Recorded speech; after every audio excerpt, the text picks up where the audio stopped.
Plongeons en Italie en 2005. Ces tremplins en pleine construction doivent servir pour les Jeux de Turin 2006. Mais si on avance dans le temps, on voit qu'ils sont aujourd'hui complètement délaissés.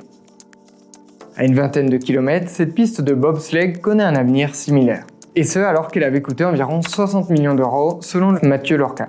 Direction la Corée du Sud à Jeongseon. À l'approche des Jeux de 2018, cette forêt est coupée pour établir un centre de ski alpin. Ces pistes servent notamment pour les épreuves de descente et de super G. Là aussi, après l'événement, le site est finalement abandonné, toujours selon Mathieu Lorca. En tout, entre 1924 et 2018, ces sites sous-utilisés ou abandonnés représentent en moyenne un site sportif sur 10. Ils sont appelés les éléphants blancs et représentent d'importants coûts économiques et environnementaux.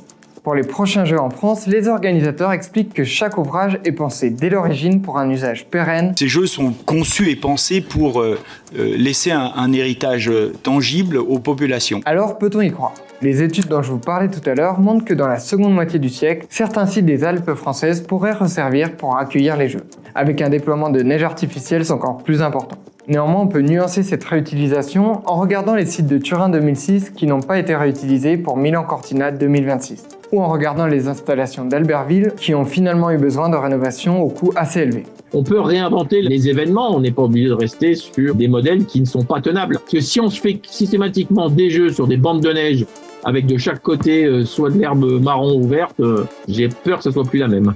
Les stations concernées souhaitent pouvoir bénéficier de ces infrastructures pour organiser d'autres événements internationaux après les Jeux Olympiques.